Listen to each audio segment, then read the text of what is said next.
Siguiendo con el módulo de demencias, vamos a hablar de las demencias rápidamente progresivas y reversibles. Esta es nuestra guía de ruta.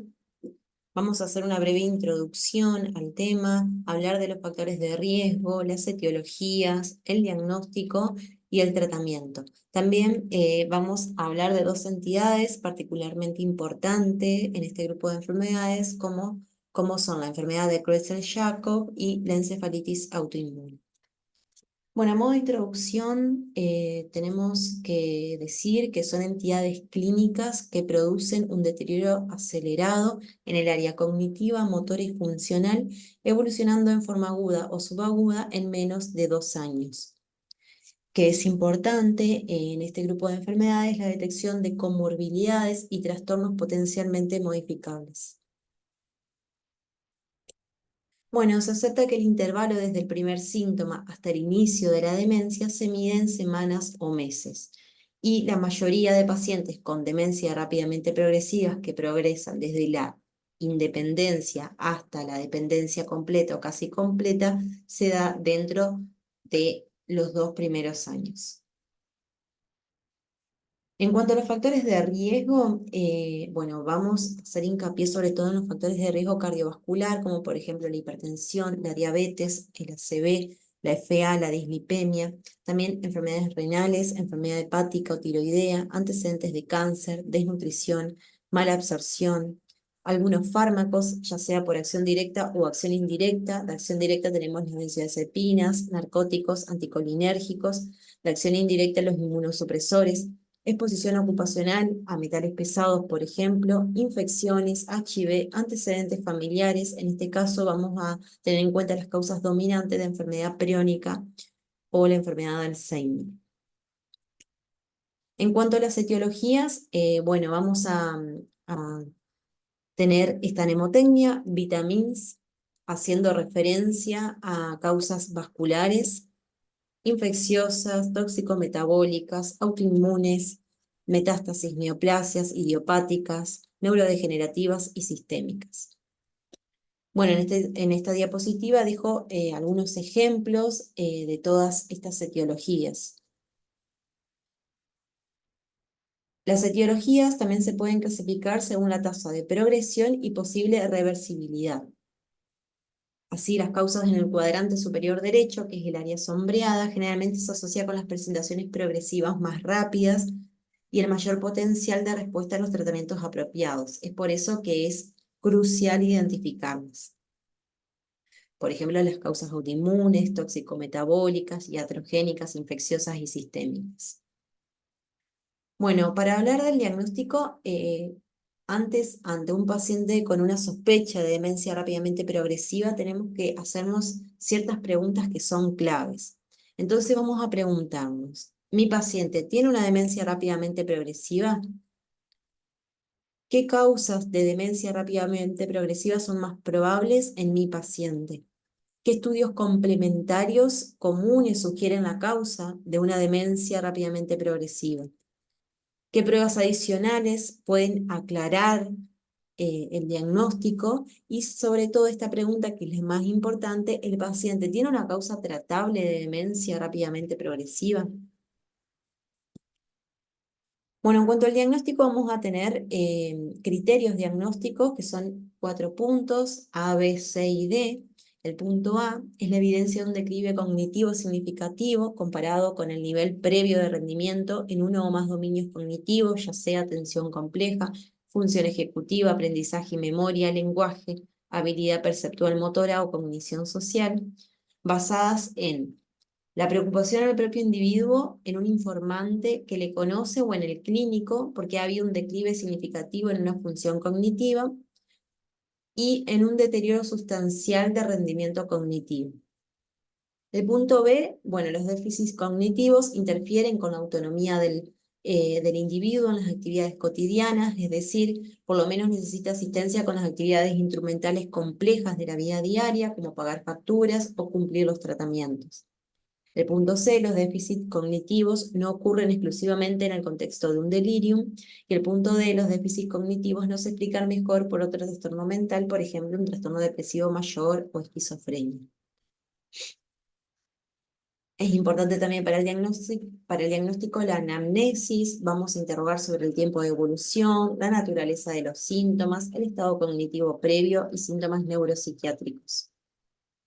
Después tenemos esta escala, que es la escala CDR, es una medida que proporciona una puntuación compuesta que refleja el grado de deterioro en 6 dominios: la memoria, la orientación, el juicio y resolución de problemas, asuntos comunitarios, hogar y pasatiempos y cuidado personal. Tiene una alta confiabilidad y validez. Los pacientes con una demencia rápidamente progresiva pueden caracterizarse de manera confiable como aquellos que progresan desde la normalidad cognitiva con una escala de CDR de 0 a un deterioro moderado, un CDR de 2, o grave con un CDR de 3 dentro de un periodo de 2 años. En cuanto al examen físico, bueno, vamos a evaluar funciones corticales, oculomotilidad, alteraciones en la marcha, y vamos a tener en cuenta si no encontramos ciertos signos en el examen físico como asterixis, mioclonías, extrapiramidalismo. Bueno, ¿y qué estudios complementarios vamos a pedir en una demencia rápidamente progresiva? Vamos a poder pedir un laboratorio que puede ir desde lo más básico hasta lo más profundo, una punción lumbar con el estudio del líquido cefalorraquídeo, neuroimagen, electroencefalograma y biomarcadores. Bueno, en cuanto al laboratorio, un laboratorio básico que contenga hemograma, hepatograma, ionograma, calcio, magnesio, fósforo, glucemia, uremia, creatininemia, vitamina B12, ácido fólico, función tiroidea, BDRL y VIH si se presume un riesgo. Podemos también pedir un tamizaje reumatológico con velocidad de eritrosedimentación, proteína C reactiva, anticuerpo antinuclear, una orina, cuando se sospecha, por ejemplo, un síndrome confusional.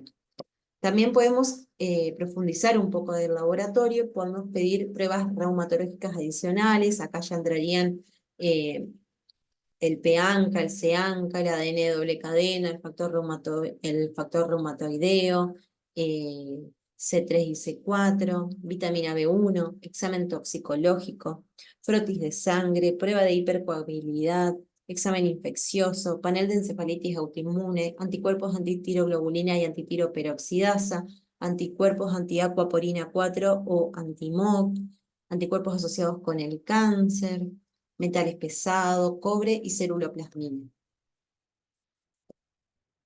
Bueno, en cuanto a la punción lumbar, es importantísimo medir la presión de apertura, pedir un físico químico. También es importante acá aclarar que podemos encontrar una pleocitosis en el líquido cefalorraquídeo, generalmente más de 5 glóbulos blancos, que es un hallazgo particularmente importante que proporciona evidencia directa de inflamación o de infección en el sistema nervioso central y que son dos causas potencialmente tratables de demencia rápidamente progresiva. Por eso es importante ver cómo está ese físico-químico. BDRN, PCR para el virus del herpes simple, varicela zoster, Epstein-Barr, proteínas totales, tinción de Gram y cultivo bacteriano, cultivo de hongos y de bacilos ácido alcohol resistentes. También podemos pedir la proteína 1433, anticuerpos contra el virus JC, panel de cefalitis autoinmune, citología y citometría de flujo, ECA para sarcoidosis, biomarcadores de la enfermedad de Alzheimer. Bueno, en cuanto a la neuroimagen, servir en la resonancia del cerebro antes que la tomografía, ya que proporciona una visualización superior de las estructuras corticales y subcorticales, de los núcleos profundos y las estructuras de la fosa posterior del tronco encefálico, y una mayor sensibilidad para la detección de lesiones desmielinizantes, neoplásicas o infecciosas. También la sensibilidad de este estudio puede aumentarse usando medios de contraste. Podemos ver lesiones isquémicas, neurodegenerativas, lesiones focales en el lóbulo temporal medial, en la secuencia T2 y FLEAR, que pueden indicar una encefalitis límbica, por ejemplo, anormalidades en el núcleo caudado o en el putamen, en las secuencias de difusión y FLEAR, neoplasias también podemos encontrar. En cuanto al electroencefalograma, es útil para descartar estatus convulsivo no epiléptico, para hacer diagnósticos diferenciales. Tenemos que saber que los hallazgos del electroencefalograma son generalmente inespecíficos, pero bueno, hay hallazgos que son específicos para esta patología, que son estos tres: el enlentecimiento difuso, fenómenos delta extremo, que estos van a estar asociados con anticuerpos contra los receptores NMDA, actividad infralenta del lóbulo frontal, que van a estar asociados con anticuerpos contra antígenos LGI1. Pero bueno, la mayoría de los hallazgos van a ser, como ya dijimos, inespecíficos, pero la facilidad de su uso, la amplia disponibilidad, el costo relativamente bajo y el excelente perfil de seguridad justifican su inclusión como una prueba básica para los pacientes con estas demencias. También es una de las pocas pruebas, el electroencefalograma, que se pueden utilizar para evaluar a los pacientes durante un periodo prolongado. Bueno, estos son algunos ejemplos de los hallazgos típicos. Acá en esta diapositiva podemos ver un electroencefalograma con enlentecimiento difuso generalizado en un paciente con demencia rápidamente progresiva por enfermedad de Alzheimer. Este es otro ejemplo donde podemos ver el cepilla delta extremo en un paciente con demencia rápidamente progresiva autoinmune asociados a encefalitis NMDA. El área sombreada de color marrón claro está destacando un segmento con ritmo beta superpuestos a las crestas de onda delta. Y en este otro ejemplo podemos ver la actividad infralenta frontal que se da antes de una convulsión distónica faciobraquial en un paciente con una demencia rápidamente progresiva asociados con los anticuerpos LGI1. Bueno, en cuanto a los marcadores, podemos pedir biomarcadores específicos para la enfermedad de Creutzfeldt-Jakob, que es el ensayo RT-KIC, que detecta cantidades disminuidas de proteínas priónicas anormales dentro del líquido cefalorraquídeo. Podemos pedir también biomarcadores de enfermedades neurodegenerativas, trazadores PET de beta amiloide y biomarcadores de causas autoinmunes inflamatorias como autoanticuerpos del receptor NMDA para encefalitis autoinmune, autoanticuerpos anti-Hu para encefalitis límbicas paraneoplásicas y autoanticuerpos LGI1 cuando hay convulsiones distónicas faciobraquiales e hiponatremia. Bueno, hay banderas rojas, como en todas las patologías. Estas son la rápida disminución en la función, edades tempranas, fluctuaciones, exposiciones agudas o crónicas de riesgo, hallazgos anormales en el examen físico y pruebas cognitivas incongruentes con historia clínica. Y este es un algoritmo que podemos seguir ante la sospecha de una demencia rápidamente progresiva. Bueno, una vez descartado eh, delirio y la confirmación de una historia de rápida progresión, podemos empezar a hacer el screening inicial para la demencia rápidamente progresiva buscando causas vasculares, infecciosas, toxicometabólicas, autoinmunes, malignidad, iatrogenia, neurodegenerativas, sistémicas. Si el examen de líquido cefalorraquídeo y la imagen no dan normal y descartamos que haya algún tipo de infección o linfoma, podemos empezar con altas dosis de corticoides endovenosos, como la metilprednisolona intravenosa, 1 gramo día por 5 días, y si no hay un marcado beneficio, ya tenemos que considerar la biopsia cerebral. El tratamiento, podemos hacer un tratamiento empírico de inmediato cuando se sospecha una infección o deficiencias nutricionales agudas. Entonces vamos a poner antibióticos cuando sospechamos una infección, altas dosis de tiamina parenteral ante un paciente con deficiencia nutricional. Vamos a poder poner vitamina B1, 200 miligramos, 2 o 3 veces al día durante 5 días, y inmunoterapias a los pacientes con posibles encefalitis autoinmunes. Bueno, ahora vamos a pasar a hablar de esta entidad, la enfermedad de Creutzfeldt-Jakob. Esta enfermedad es una afección neurodegenerativa, rápidamente progresiva, rara, transmisible y universalmente fatal, causada por proteínas priónicas. Es descrita por primera vez en 1920 por Hans Kretzel, luego descrita en 1921 y 1923 por Alphonse Jacob. De ahí que procede su nombre.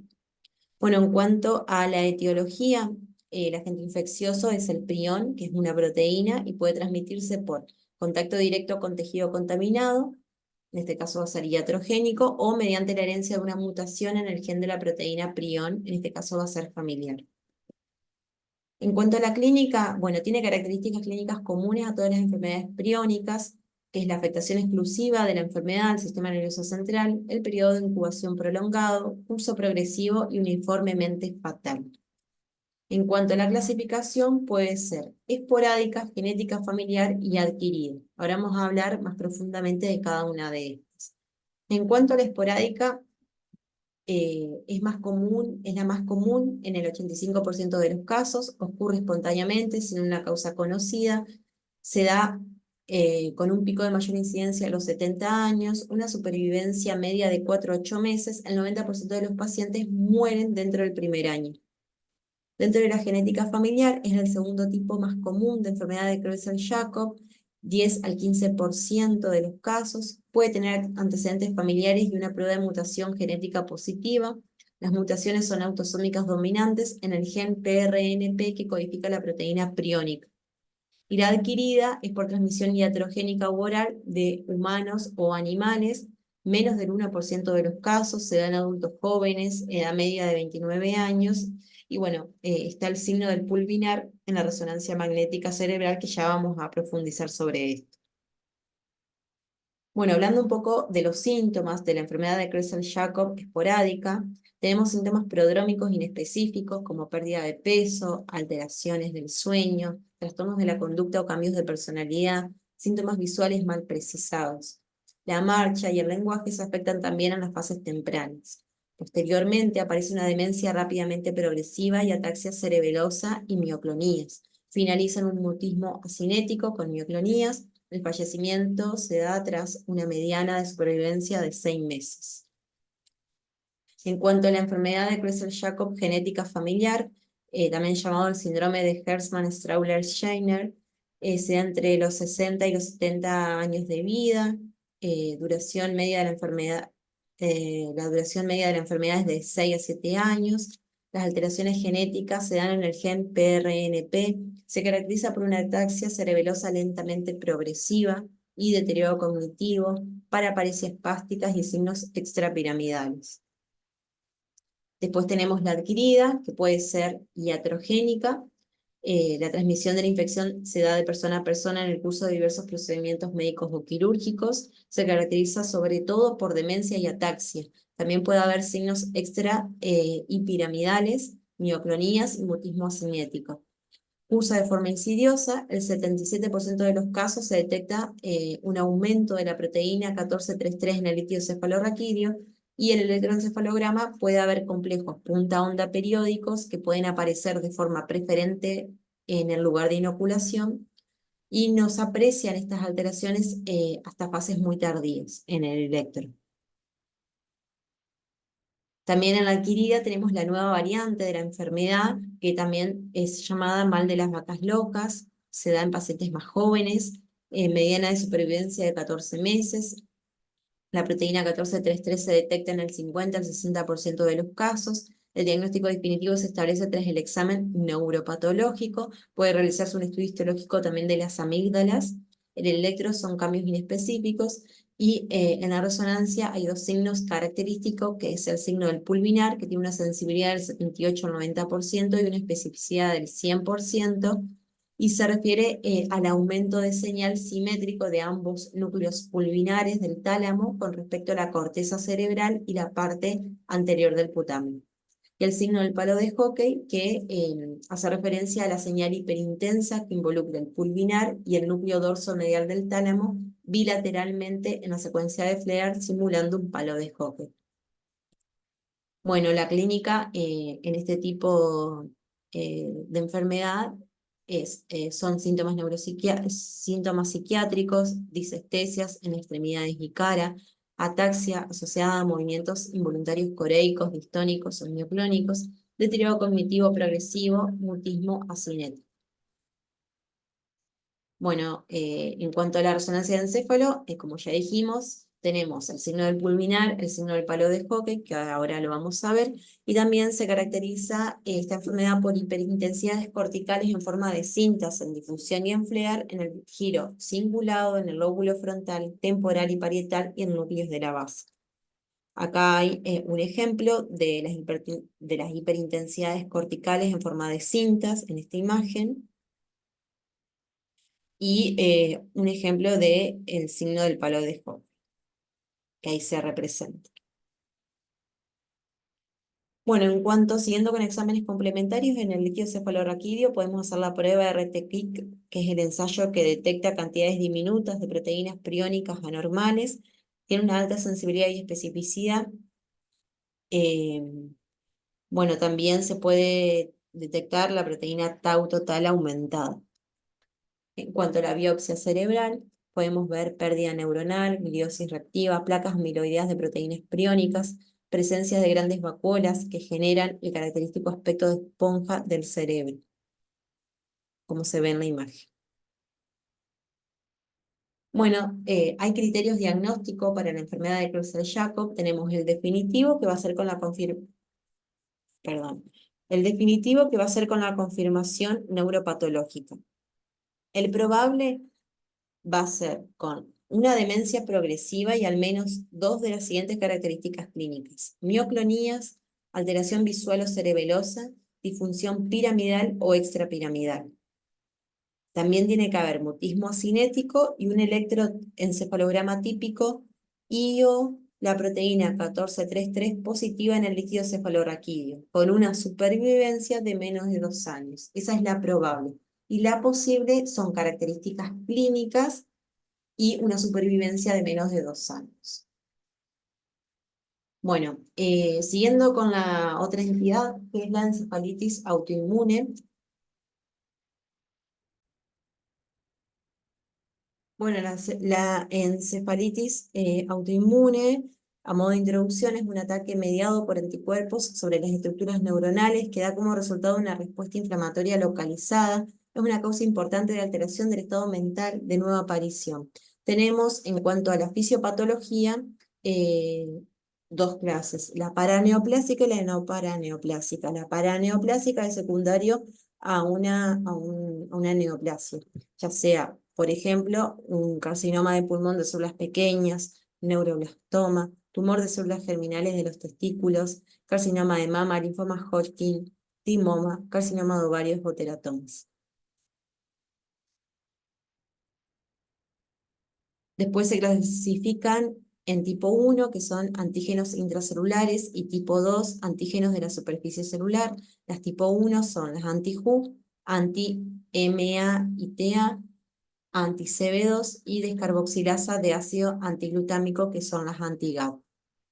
Y las tipo 2 son las de receptor N-metil D aspartato, NMDA, canal de potasio voltaje dependientes, canal de calcio voltaje dependientes, la del receptor de GABA, y por último, que no es tan común esta, la del receptor de ácido alfa amino 3 hidroxi 5 metil 4 isosaxol propo, perdón, isosazol propiónico.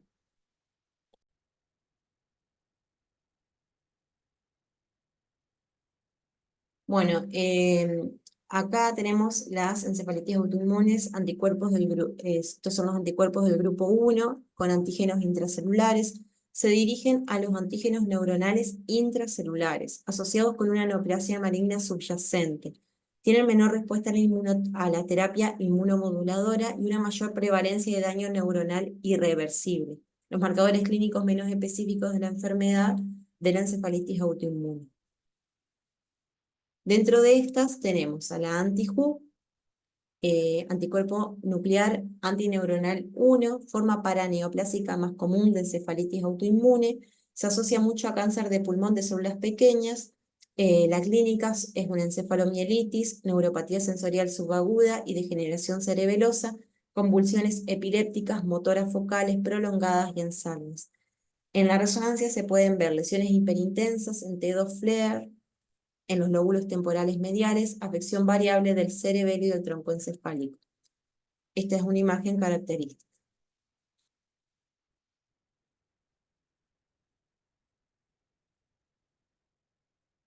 Después tenemos las anti-MATA, mejor pronóstico, se asocia a tumores testiculares en jóvenes, en cáncer de pulmón microcítico o cáncer de mama en adultos.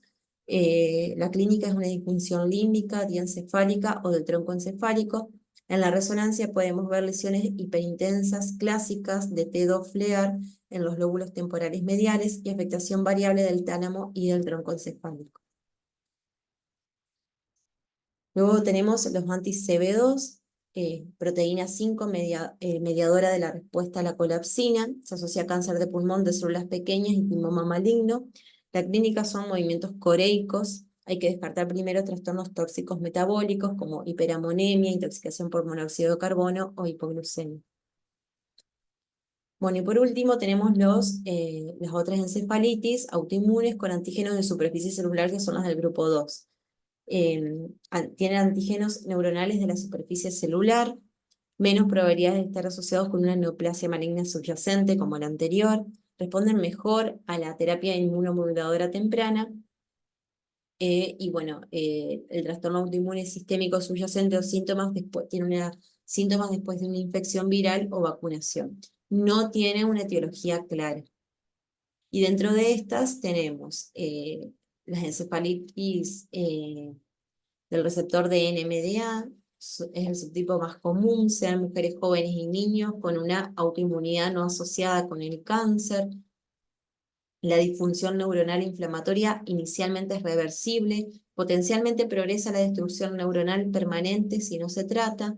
Hay un pródromo inicial similar a un virus con fiebre, malestar, dolores de cabeza y anorexia. Luego hay síntomas psiquiátricos de ansiedad, depresión, esquizofrenia y psicosis, disfunción del lóbulo temporal, amnesia y convulsiones. Culminan en déficits neurológicos graves como una disfunción autonómica, distonía, disinesia y encefalopatía profunda. El pronóstico es bueno con diagnóstico y tratamiento temprano. Después tenemos la encefalitis del receptor de anti-NMDA. Este es un ejemplo de esta encefalitis, es una imagen, características, la hiperintensidad en T2 FLAIR, se puede ver como la imagen A en el lóbulo temporal inferior izquierdo, ahí está marcada. En la imagen B y C, la hiperintensidad es la corteza insular izquierda, que es mayor que en la derecha, ahí y ahí. Y en la imagen D, la circunvalación cingulada izquierda y en la derecha, pero es mayor a la izquierda. Bien. Después tenemos las encefalitis canal de potasio dependiente, de voltaje, el desarrollo temprano y preeminente de epilepsia médicamente intratable. Las resonancias se pueden ver lesiones hiperintensas en T2 FLAIR en uno o ambos lóbulos temporales mediales y hallazgos crónicos de esclerosis temporal mesial en las imágenes de seguimiento. Esos son los canal de potasio dependiente de voltaje. Y esta otra encefalitis es el canal de calcio dependiente de voltaje. Es un subtipo raro, sean mujeres y niños pequeños. Hay un pródromo viral con síntomas neuropsiquiátricos, disfunción límbica y convulsiones. Y estos son ejemplos de imágenes de este tipo de encefalitis. Luego tenemos la del receptor de ácido aminobutíricos. Hay dos subtipos, el A y el B. Con respecto a eh, bueno, es de buen pronóstico, no están asociados con el cáncer y las lesiones hiperintensas extensas en T2 FLAIR se dan fuera del sistema límbico. Y con respecto al B, bueno, hay convulsiones tempranas y frecuentes, hiperintensidades de T2 FLAIR en uno o ambos lóbulos temporales. Está asociada, hay una asociación más alta con el cáncer que la mayoría de los otros anticuerpos del grupo 2. Cáncer de pulmón de células pequeñas o tumores neuroendocrinos pulmonares. Responde bien a la inmunosupresión y la extirpación del tumor subyacente. Y por último tenemos la encefalitis del receptor de ácido alfa-amino 3 cinco metil 4 isoxazol propionoico. Es poco común, esta es muy rara, es de aparición subaguda de síntomas puramente psiquiátricos, hiperintensidades en T2 aisladas en el hipocampo, podemos llegar a encontrar, y sean mujeres con tumores de pulmón, mama o del timo. Bueno, y eso es todo por ahora. Gracias por su atención.